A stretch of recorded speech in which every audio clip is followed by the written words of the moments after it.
Hey there. Hope you're doing really, really good. I'm doing this again where I'm doing a live when I am making a podcast episode. So, without further ado, let us not forget to turn on the podcast software here. So, and then we'll get going. Okay. Hey everyone. Hope you're doing really. I didn't hit the button there actually. Hey there everyone, hope you're doing really, really good. Daniel here, and we're gonna look at, I think, four messages here. And I'm actually going to start with an email that is from Sophia, who has been, I've been in contact with her for a couple of months, but she has a question for Pexi Lopez, who's contributed so much here. And Pexi, if you hear this, it would be awesome if you could answer in a comment so that everybody could share your insights here. And so this is it. Where it is? Sorry, 1 second here. I'm bringing up the question from Sophia. Here it is from Tuesday? Yeah, from Thursday the 15th.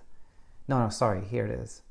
Here. Hi, Daniel. Hope all is well. I was wondering if you could contact Pexi that has gotten over her sleep problem and ask her a question for me, as she seems to contact you a lot and comment on your videos, or if she's happy to give me her email.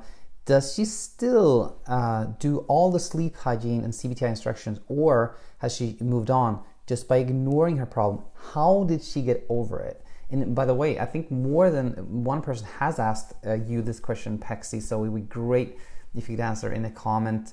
And Pexi, by the way, is a he, so everybody knows. But Sophia, I'll let you know when we have an answer from Pexi.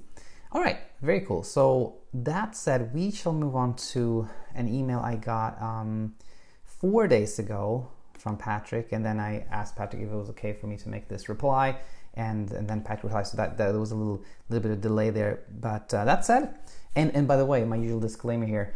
Nothing that I say here is medical advice or specific advice to anyone, just general thoughts and general advice that applies to anyone that has a similar issue to the one that is writing an email or a message.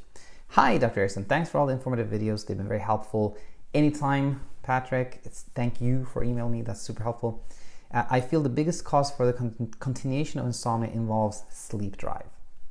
First, is there anything other than exercise and wakefulness that can increase sleep drive? And second, do you have any tips on what to do when you wake up 2 or 3 hours into the night and have seemingly used up all your sleep drive? That's a good questions. And for those of you not familiar with the terminology here, sleep drive it simply means, your body's need for sleep. I think maybe the best way to think of it is like a hunger for sleep. Like, you really, your body really needs sleep. It's hungry for sleep, has that sleep drive. Some people call it sleep pressure as well. And simply put, yes, the only thing that really produces a strong sleep drive, a real need for sleep, is wakefulness. And now, that said, here's the thing. You can have a solid sleep drive, a good sleep drive, but still not fall asleep because of like anxiety, tension, racing thoughts, things like that. So there are things that can kind of block your sleep drive. Even if it's strong, you can block it. And now when you use like cognitive behavioral therapy for insomnia techniques, part of it is that you spend less time in bed to build a strong sleep drive to kind of overcome the anxiety, tension, etc., like that. So the very kind of how could I put it? Like the simple answer to the question, there's nothing else that can increase your sleep drive except wakefulness, really. Exercise, it often helps, but it doesn't directly increase your sleep drive. I think what exercise does is it's kind of relaxing if your body is used.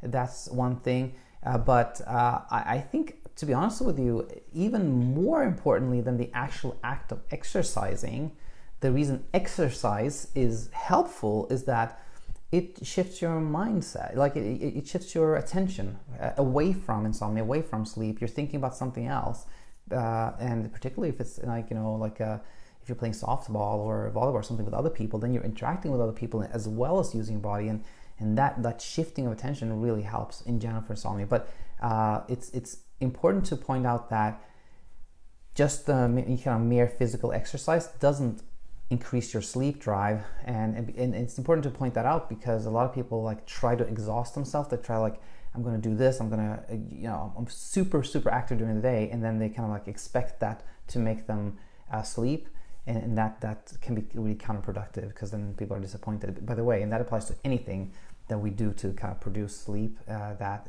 those things are called sleep efforts and are not good. Exercise is great, but for the purpose of like mainly for like attention shifting, I believe that's the main thing. And kind of like when we say exercise, we often think about like jogging and running and things like that, but I think kind of like mental exercise is just as important. And when I say that, I don't mean like solving a math quiz. It's more like using various parts of your brain, like doing something that's creative or interacting with people, doing something that's new and unusual and learning things like that. I think that type of mental exercise, I think generally is really, really good. And so that kind of was the answer to the increasing sleep drive. And second, do you have any tips on what to do when you wake up 2 or 3 hours into the night and have seemingly used up all your sleep drive? That's another good question. Well, I think the first thing that I think is very important to point out here is like, if you wake up 2-3 hours into the night and you feel like really alert, there's nothing you can do right then and there to kind of produce more sleep drive or make yourself sleep. And that's really important, because oftentimes the focus is on like, how can I make myself sleep? How can I make myself fall back asleep? Like, and there's nothing that can be done there. So for that, an acceptance approach is really important. And acceptance is not the same as resignation. Acceptance is just kind of like acknowledging that it's 72 degrees outside and it's cloudy. That's kind of acceptance. You just like stating the fact. Similarly, it's middle of the night and I'm not sleepy. It's not time to sleep, which is very different from resignation, which is like, oh gosh, I give up. There's nothing helps. Like I can't sleep. Acceptance is kind of that objective thing. So I think it's good to have an acceptance approach when that happens, as much as that's possible, and then accept that there's nothing you can do to produce sleep at that time. And what that leads to then is like, okay, I'm not going to sleep now. I feel that, I know that. So what are the alternatives? And that could be really anything that shifts attention away from sleep. I think is good, like getting out of bed and reading a book, listening to a podcast, drawing something, and really anything that keeps your mind off sleep.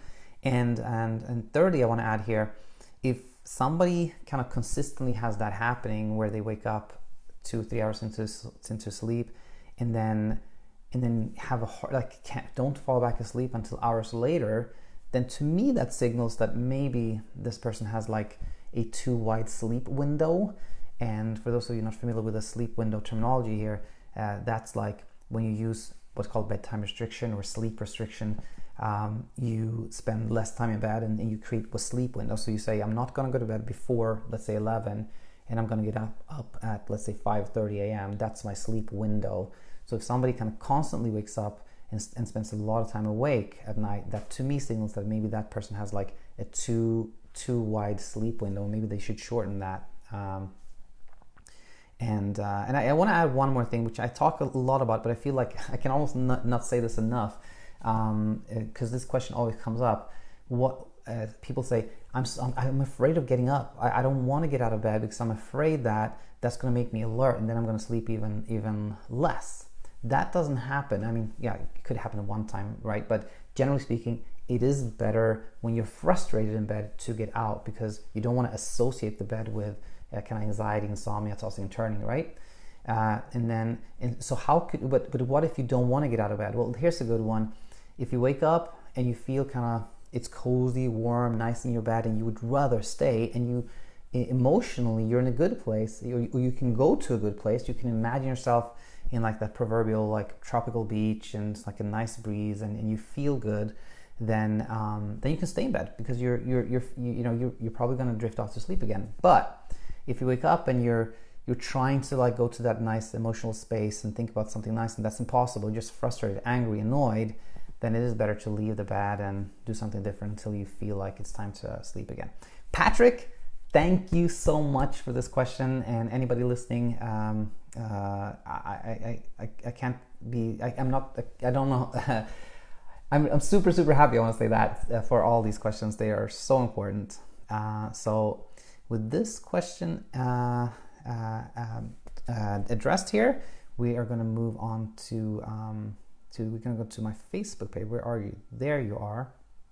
And first, we'll go to a question from Daniel, my namesake, who sent me this message Wednesday, so that's yesterday. And I had made, I think in my previous podcast episode, I had talked about the question from Daniel. So he said, "Thanks for the video last night, Daniel. Hope you're doing well. I'm still not sleeping much at all, only dream sleep very light. I think my brain is damaged from something. Have you heard of black mold causing insomnia, or is that overrated? I just really wish I had an answer for what's wrong with me. Anyway, have a good day and looking forward to more videos. Always good chatting with you."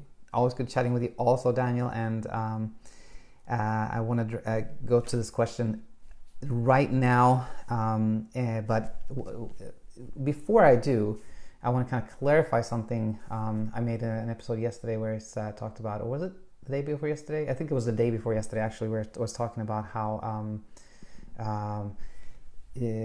hearing like this works for me or it works for me can be very damaging, because you hear someone say that worked for me and then you go try that thing. And when I say it, I talk about like people talking about like that sleepy time tea or that supplement or this like kind of gadget or some external thing that they're trying that worked for them. Oftentimes that's or really I think almost virtually always that's like that leads into the rabbit hole of like finding it. But what I want to clarify here is actually two things. It is not like if you feel that spending less time in bed or learning about insomnia or exercising more or kind of changing your behavior or mindset or your things like that, that's not it. You should tell people about that, of course. That's very important. And this is kind of a reply to Digital Ministry, who I mentioned in the comment that he had been exercising more and that's been really helpful. That you should tell everybody about that. That's of course that's great. And so that said, okay, actually one more clarification. I often talk about how it's not like if you have trouble sleeping, looking for that like faulty neurotransmitter, the faulty brain switch, or the hormonal imbalance is not helpful, and that the search for that thing that's causing insomnia is not helpful. And just to clarify that, I'm not saying that you shouldn't see your doctor. Like, if you're concerned about your health, of course you should. You should talk to your doctor. But if there's like, if you have done that and there's like, no, we can't find any reason for it, then really, for, again, virtually everyone out there that searching for that thing that is causing insomnia is not helpful and productive. And that really ties into this question. So Daniel's wondering, Daniel's feeling like there's something wrong with his brain, and he's thinking maybe could it be black mold that's causing insomnia? And this is exactly what I talk about when I say if there's no obvious cause for insomnia, if it's not like, okay, I have a lot of pain and that's causing me to have trouble sleeping, or I snore a lot and like the snorting wakes me up, or there's something else that you can pinpoint and or something that, if there's basically nothing that you can point to and your doctor says like, no, I don't really find a reason for this, then I think the best thing to do is to start questioning whether you may have the same type of insomnia that everybody else has, the one that's driven by hyperarousal and worrying about sleep and things of that nature. And I wish I could remember the number now, but I think it was last week I made an episode where I talked about like peeling the layers off insomnia, and I had that little, I had a little penguin, and I think that became a really good video. And for those of you who haven't seen it, the first layer to peel off I talk about in that episode was, feeling like there's some a kind of a bizarre or strange or unusual, kind of like a faulty brain switch or some neurotransmitter imbalance that's causing insomnia.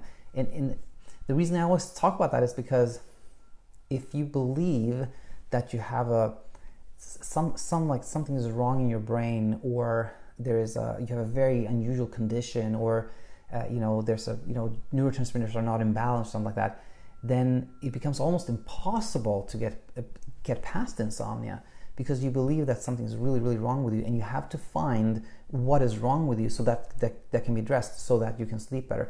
In the search for that thing that's wrong with you and the search for the solution feeds the insomnia so much. It really makes the insomnia stronger. To answer you, Daniel, here, I think the best thing to do for really everyone with insomnia is really question: could I have more of the typical insomnia that most people have? And once you see that, and once you realize, like, yeah, I think what I hear from other people is similar to what I have, I probably have the more typical insomnia that other people have, that's a huge step towards sleeping better, because then you also believe that what works for others, spending less time in bed, learning about insomnia, shifting attention away from it, will work for me also. And Chrissy, thanks so much for commenting. I'll actually read this comment here from Chrissy. Anxiety causing insomnia, causing more anxiety, causing more insomnia. A dog chasing its tail. I know it too well. Exactly, Chrissy. That's so true, so true. And when I read this comment from Chrissy here, which is popping up on my phone, I'm like, I don't know when, but I am going to start doing more of the true live videos where I answer questions live. All right, so Daniel, thanks so much. I hope this was helpful for you, and stay in touch. And I want to actually talk about one more thing here, and this is Sheadon, who has interacted with me quite a bit lately, and who I actually yesterday I made an episode to Shaden and Chrissy, who's watching here live, Chrissy and Martin as well. And let me just read this message here from Shaden, who sent a message. I think it was overnight my time, and Shaden said, "Unfortunately, last night was a terrible night. I'm looking forward to listening to your next episode. Thank you." And that terrible night came after 4 really good nights, and that was a new thing. Like, Shaden has slept really well for 4 nights. And now, for those of you who watched yesterday's episode, you know that I talked about how almost everyone has that setback, where the insomnia kind of comes back, and how when that happens, you should try to do nothing. Like, don't react to it. Just do exactly what you're doing before. And then Shaden actually, after that reply, had watched the video and said, "I just finished watching your last episode. I will do absolutely nothing. Great advice, because it's 5:50 a.m. here, and I was just about to go into another worry spiral of finding the antidote that usually lasts throughout my day. I will do none of that."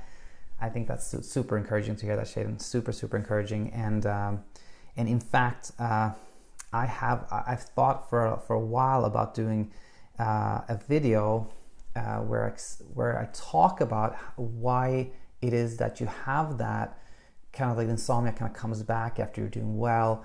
I think of it as like an extinction burst, where you can think of it as like you have this child that's always trying to get your attention, that's always like misbehaving, let's say, and then you decide, I'm just going to ignore it because that child just wants my attention, so I'm not going to give it any attention. Well, before that child starts acting better, they will act even worse initially to really, really try to get your attention. But if you just keep ignoring that little kid, eventually they'll be like, "Oh, I'm not getting attention," and then they'll behave well. And that extinction burst is kind of explains why that insomnia tends to come back once you start doing better. Then insomnia often kind of comes back. But if you just don't react to it, do exactly what you're doing before, then you're going to go back to sleeping better. And so let me just take a quick look here at my emails. I felt there was one. Oh yeah, I knew it. I knew I was about to overlook one email, and this is a message that came in from Justin 2 days ago. And Justin also I had also included a message to him in a recent podcast episode. All right, so let's read this. Thanks, Daniel. I really appreciate the information you shared on your most recent episode regarding my questions. And Justin had questions about like shift work was one of them, I remember. So let's read this. I am employing the sleep restriction and I'm trying to not nap so I can create a greater sleep drive. Since my initial email to you, I've set my alarm for 2:45 p.m. one day and 3:30 p.m. the next. Both times I was successful in sleeping until the alarm went off. That's great. Awesome. I'm super excited to hear this. You know, when it comes to insomnia, any little positive thing is something to like celebrate and like think about and focus on. So that's awesome. I woke up 2-3 times each day, but was able to fall back asleep in less than 15 minutes. These 2 days of improved sleeping have greatly improved my confidence in daytime sleep. That's amazing. Super, super glad to hear this. All right. I'm also changing my cognitive response to sleep. Hearing you say that 8 hours of sleep per day being required to be healthy is a myth really impacted me. I've always believed that and felt that if I got anything less, I was setting myself up for failure. I'm realizing I can and have functioned fairly well on much less sleep than that. 100% insight that I want to share something real quickly here. I started a Twitter account about a year ago, and my main goal with that Twitter account was to debunk that 8-hour myth. I used this hashtag like debunk8 all the time. Then I realized like I just got into conflict with people and it wasn't constructive. Now I'm like just trying to share a positive message instead, which I think is more effective. But yeah, the 8-hour thing is so unfortunate that that's out there. All right, a follow-up question. A month ago, I used to sleep 5 to 7 hours per day of work and then make up for some lack of sleep on my nights off by sleeping 8 to 9 hours per night. But I'd often wake up many times, which caused me stress. I think I know the answer to this question, but do you think I should apply sleep restriction to my sleep on nights off? If so, how many hours? Wednesdays are the hardest for me as I get off work at 8 a.m., sleep 8:30 a.m. until about 1:30 p.m., that's 5 hours, and then try to sleep normal that night, normally 9:30 p.m. until about 6 a.m., but usually wake up about 3 to 4 times overnight. If you have any suggestions on better ways to transition my sleep schedule so I'm not waking up a lot overnight, but still feeling good about my rest, I'd love to hear it. Great question, and this is where again, shift work is tricky. But that said, I feel like let me talk about this for a second. For somebody that's not doing shift work, but has this pattern of like sleeping, maybe 5 hours per night or so during the week, and then catching up during the weekend, or rather somebody has trouble sleep during the week and then catches up on the weekend, then I always tell them like, and a lot of people, sorry, I'm all over the place here, but I feel like I've got something important to say here, which is a lot of people, and I hear this often in clinic, is somebody has a hard time sleeping, they have insomnia, and they talk about like how I really, really struggle and then get some relief. Every 4th day I really get to sleep and I'm so thankful for those days. Then in my mind I'm gonna go like, well, that is actually part of the problem, like the lack of regularity. And that doesn't apply entirely here to Justin, of course, because there's shift work involved, but a little bit of that goes into it. And because what Justin is saying is that on the kind of nights off, he's sleeping more, but also kind of fragmented sleep, waking up a lot. So I think the short answer to somebody in your situation, Justin, I think, yeah, you should probably spend a little bit less, a little bit less time than 8 or 9 hours to sleep on those nights off. I think that would be helpful to get better, more consolidated sleep. And now in this particular situation, when you're getting off work at 8 on Wednesdays, and then you're going to kind of go to a normal schedule, perhaps instead of going to bed at 9:30 and sleep until 6, perhaps a better strategy would be to go to bed a little later, maybe 10:30 or 11 or something like that, to get more solid sleep. Yeah, I think that could be a good strategy. Justin, overall, I want to finish off by saying this reading this one more time. Justin's sleep confidence has improved. That is amazing. And Justin's less worried about sleeping less than 8 hours, which everybody should be. So we are finishing off on a positive note. I love it. And please, anyone out there that hears this, please comment, please send me emails. That's so super helpful, and I shall be back with more. I think tonight, because I really want to do this particular video, but if not tomorrow. Until then, take it easy. Bye now.